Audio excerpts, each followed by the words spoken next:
This is Democracy Now!, democracynow.org, The War and Peace Report. I'm Amy Goodman. We are broadcasting from Milwaukee, from the Republican National Convention. The FBI is continuing to investigate Saturday's attempted assassination of Donald Trump. The former president was shot in the right ear during an outdoor rally in Butler, Pennsylvania. One attendee of the rally was shot dead, 2 others critically wounded. Video of the incident shows the bullet grazing Trump's right ear as he was speaking to the crowd.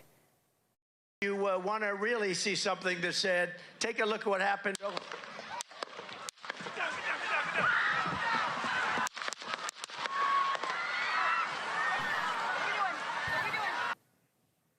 Secret Service agents rushed the stage to protect Trump and help take him away. A photographer from the Associated Press snapped an iconic photo of a bloodied Trump raising his fist with an image of an American flag behind him. Authorities have identified the gunman as 20-year-old Thomas Matthew Crooks, who lived in the Pittsburgh suburb of Bethel Park. Investigators believe Crooks acted alone, but have not yet determined a motive. The AR-15 used in the attack had been purchased by his father. Secret Service snipers shot Crooks dead moments after he fired. Part of the investigation centers on how the gunman managed to get on top of a nearby building located about 400 feet away from the stage. Some spectators said they spotted the gunman climbing to the roof of the building, but they said attempts to get law enforcement to take action failed. On Sunday night, President Biden gave a primetime address from the Oval Office. Disagreement is inevitable in American democracy. It's part of human nature. But politics must never be a literal battlefield, or God forbid, a killing field. I believe politics ought to be an arena for peaceful debate, to pursue justice, to make decisions guided by the Declaration of Independence and our Constitution. We stand for an America, not of extremism and fury, but of decency and grace. Some Republicans directly cast blame on the Biden campaign. Republican Senator of Ohio, J.D. Vance, considered a possible running mate of Trump's, said, quote, "Today is not just some isolated incident. The central premise of the Biden campaign is that President Donald Trump is an authoritarian fascist who must be stopped at all costs. That rhetoric led directly to President Trump's attempted assassination," unquote. On Sunday, Donald Trump arrived here in Milwaukee, where the Republican National Convention begins today. There are reports Trump will take to the stage of the RNC tonight. Joining us now is John Nichols, national affairs correspondent for The Nation. He has a new piece headlined, "Americans Know Political Violence All Too Well." He lives in Madison. He's a many-generation resident of Wisconsin, but he's joining us today from Milwaukee. Welcome back, John. It's great to have you with us. It's good to be with you, Amy. So, if you can respond first to the attempted assassination of President Trump. It's horrible. Look, political violence, when it occurs in any country at any time, is an awful thing. And when it is in the context of a campaign, this has a real impact because it causes people to question whether they might go to a campaign event, right? Whether they might participate in the democratic process. So no matter what you think about Trump, no matter what you think about Biden or any of this, to have an incident like this occur at a campaign rally is a big deal. It's a big deal for this country. By the same token, I would tell you, it's not the first. This is very much something that we have seen really throughout our modern history and going backward. We've had 4 presidents assassinated, killed in office. What? Name them if you can. I certainly can. Abraham Lincoln, James Garfield, William McKinley, and John Kennedy killed while serving as president. We have had a prominent presidential candidate killed at a campaign event where he accepted his victory in the California primary in 1968, Robert F. Kennedy. We have had major candidates killed or harmed in other settings. We have had candidates for president badly injured. George Wallace was shot on the campaign trail in Maryland in 1972, permanently paralyzed. And in this city of Milwaukee, in 1912, October 14th, 1912, Teddy Roosevelt, the former president of the United States, was shot in the chest as he was coming out to campaign, deliver a speech literally in one of the buildings adjacent to where this convention will be held. In fact, where the Hyatt is right now, where we got our press credentials, that's where it's shot. That's the new building that replaces the old hotel where he was speaking. That's precisely right. But he gave the speech anyway. Yeah, it was a fascinating speech. In fact, I went back and read it over the weekend because it was such an amazing moment. Remember, Roosevelt's a former president of the United States. He had already displaced the Republican Party. They didn't nominate him for another term, and so he was running as a third-party candidate. It was a very intense campaign, and he knew that Wisconsin was a big state for him. And so, literally, he assessed himself. He knew he had been shot in the chest muscle, but he had had a 50-page speech folded 3 times in his pocket, along with a glasses case. The bullet went through the speech, hit the case, and then lodged in his chest muscle. He determined that he could make it through. He wasn't coughing up blood, as he said.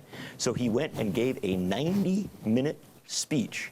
And incredibly, it was about the incident. And he talked about violence. He talked about political violence. And what he said at the end of the speech was that as a country, we have to learn to get over economic and social divisions so that we don't have more incidents like this. It was really quite a remarkable moment. I mean, he was a hunter, so he knew biology well and said, no, it's not in my heart or my lungs. And he had that bullet in him for the rest of his life. He made it through a 90-minute speech, though. And if you read the speech, it's chilling because he literally said to the people, look, I've been shot, but I want you to understand that doesn't mean a thing to me. And he was a tough guy. He was a strong character. Bull moose. Yeah, he said, in fact, that's where a bullet doesn't take down a bull moose. But what he said was fascinating because he says it doesn't mean a thing to me because of the importance of what we're talking about for this country and the importance of getting beyond violence, getting beyond the divisions in this country. Remember, Roosevelt was running that year to the left of the Democrats and the Republicans in order to create what he referred to as a new nationalism, which was an effort to actually begin to address a lot of the economic inequality in the country. And ultimately, Teddy Roosevelt did not win that campaign. And nor did George Wallace, who was shot on the campaign trail. It's a very interesting thing. There is a tendency after a shooting like this to assume it's going to have a huge political impact, and it may. I'm not dismissing that. But what I will tell you is that there's history that suggests that the country is horrified, the country reacts with sympathy, but it doesn't necessarily say, oh, well, we have to elect this wounded warrior or this wounded candidate. And interestingly, Teddy Roosevelt had replaced McKinley, who was assassinated when he did become president. Absolutely. In fact, Teddy Roosevelt was one of those. It was a remarkable story there because he was assassinated. McKinley, his predecessor, was assassinated shortly after becoming the president in the second term. And so Roosevelt ended up almost with 2 full terms as president because of an assassination. And again, this is one of the things I think people need to understand. It is not a good thing. It is a deep tragedy. It is a horrific reality that assassinations, political assassinations, and attempts have been a part of our history. I want to read to you another columnist, Juan Cole, a piece that he wrote. The headline, From Hang Mike Pence to Paul Pelosi Hammered to Shooting Trump, Political Violence is Deadly to Democracy. He writes, American politics has entered the most dangerous phase of its nearly 250-year existence. Although the right's blaming the political left for the violence, saying it's meme that Trump has dictatorial tendencies is responsible. The fact that he did try to overthrow the results of the 2020 election, and some of his acolytes at least brought guns and ammunition to Washington, D.C. for the purpose, including the Proud Boys, it seems clear that the lives of Mike Pence, Nancy Pelosi, and others in the Capitol had been in danger that day had security not whisked them to safety. The mob called into being by Donald Trump chanted, Hang Mike Pence, which was a call for an assassination. Insiders have reported Trump expressed support for the sentiment. As it was, a deranged follower of Trump came looking for Pelosi at her house in San Francisco and tried to kill her husband, Paul, with a hammer when he found she wasn't there. And, of course, Donald Trump's son, Donald Trump Jr., mocked Paul Pelosi, as ultimately President Trump has continually made fun of Pelosi around this. Look, I think the thing to understand is that after an incident like this, there's often an effort to point fingers of blame, say, that something Joe Biden said or something the Democrats said caused this to happen, and vice versa, right? This is the nature of our politics. But one of the things that I think is important to understand is we're still very early in an investigation into what certainly looks like a security meltdown at that rally, right? We don't know what this young man was thinking. We don't know much about him. We're starting to get a little bit of it. And so I think it is the height of irresponsibility to try and say, oh, something somebody said caused this to happen. The much better response, and frankly, I'll remind you that we've been through moments like this before. 1968, you saw Martin Luther King Jr. assassinated in April. You saw Robert F. Kennedy assassinated in June. Imagine that moment that we were in, and you saw people, liberals, conservatives, Democrats, Republicans, basically saying, hey, let's try and chill this out. Let's try and calm this down. And I think that's the right place to go. What I will counsel, though, is we are in a very charged moment. You just read through a list of realities of our moment, things that have been said, things that have been done. I remember on January 6th, I was in Madison, right, and watching that, those events play out, and you do, say, where are we at? I remember that chill of like, wow, what is going on here? And I think a lot of Americans have been through that. In a sense, we have been through 3 years or longer, maybe even 10 years of incredible turbulence in our politics. This is an unstable period.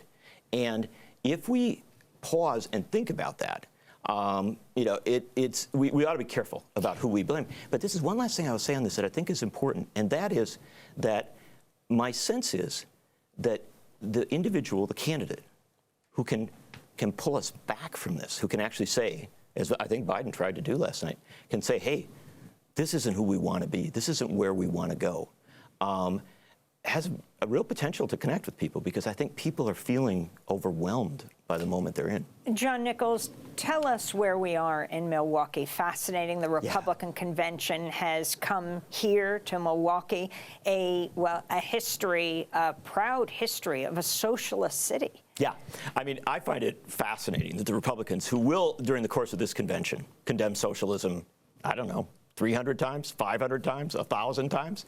It has become such a part of their political messaging over the last many years. This is even before Trump. This goes back, a good 10, 15 years. Newt Gingrich was a big accelerator of this. And I find it fascinating they've chosen to come to Milwaukee, because Milwaukee is a city, as Alice Cooper told us in the movie Wayne's World, the one major city in the United States that has elected 3 socialist mayors. Socialists ran this city from 1910 pretty consistently till 1960. I knew the last socialist mayor as a kid. He was still around, Frank Zeidler. In fact, his office was about a block or so from where the convention's being held. And the fact of the matter is the Milwaukee socialists were very successful. This city was often seen as the best governed city in the country, awarded as such, and yet they didn't back away from their socialism. And explain why they were called sewer socialists. It was used as a pejorative, but in fact, it wasn't. No, it's a fantastic thing. Look, Milwaukee, before the socialists came to power, was a city with a lot of public health problems. And one of the things the socialists did was say, we're going to make this a healthy city. And they did it. One of the things they proved, which is incredible, is the power of government. In a very short amount of time, they took Milwaukee from being one of the most unhealthy cities in the United States to being one of the most healthy cities in the United States. Literally, they had to retire the award for healthiest city in the United States because Milwaukee kept getting it every year. And so... Explain the sewer part. Well, the sewers were part of it, right? You had to develop a sewer system. That's infrastructure. You spend a lot of money to make your city have safe, healthy water. Simple thing. Well, the Milwaukee socialists loved that reality. They loved that they had done so well. So in 1932, the Socialist Party had its convention in Milwaukee. Norman Thomas came here, they came from all over the country. And the Milwaukee socialists were so excited. Their mayor then, Dan Hone, who the bridge across downtown Milwaukee is named after, their mayor was talking about the sewers and that so much that the New Yorkers said, oh, well, they're just sewer socialists. Well, so that's... In fact, they were cleaning up, they always said, after the impacts of the Industrial Revolution, bringing a sanitary sewage system to the city. And if I dare say, having known a few of these in their old age, they also said they were cleaning up after capitalism. So you just showed me a headline about what we're allowed to carry here in Milwaukee in the security zone, what we can't carry and what we can. Yes, there's been a real fight in Milwaukee. It's been a very interesting issue. Now, in the convention hall, you can't have a gun unless you're a police officer or Secret Service, something like that. But in the area around it, in what is considered to be what they call the soft zone, and that's a zone where they have a lot of security, a lot of oversight, and it's right around the convention, the city has done, at the request of security folks and that, they've banned tennis balls, hard water bottles, tents. So you can't bring a water bottle. Not a hard water bottle, not the kind that, like you drink out. That you can throw. Yeah, and the list is really long. Tape has banned because, tape above longer than 6 inches, things like that. All sorts of stuff banned. Not guns. In fact, very serious guns. You can bring a gun. You can bring a gun. Yes, guns are not banned. And that is because the state of Wisconsin has preempted cities from banning guns and all sorts of guns. And so there's been an ongoing battle here in the city of Milwaukee where the city council has literally said, because there's a lot of residents in downtown. Downtown is a very developed downtown, a lot of apartments, a lot of condominiums. They've said, look, can't we have an exemption here? Can't we say, let's keep guns out of this area? No, don't be openly carrying guns, stuff like that. And they have basically been told you can't do that. And so it's been a huge battle in this city. And the governor, just after this horrible incident in Butler, Pennsylvania, Governor Tony Evers of Wisconsin, over the weekend re-upped and said, can't we do something to have tougher restrictions on guns? Again, not in the convention hall, but in the area around it for all sorts of good reasons. And as it was said in one of the news reports just this morning, doesn't look like it's going to go anywhere to actually do that ban. So no tennis balls, no hard water bottles, but you can carry guns. Yeah. Which takes us into our next segment. John, I want to thank you so much for being with us. John Nichols is the nation's national affairs correspondent. We're going to link to his new piece headlined, Americans Know Political Violence All Too Well. He's the author of more than a dozen books, including his latest, co-written with Vermont Senator Bernie Sanders, titled, It's Okay to Be Angry About Capitalism.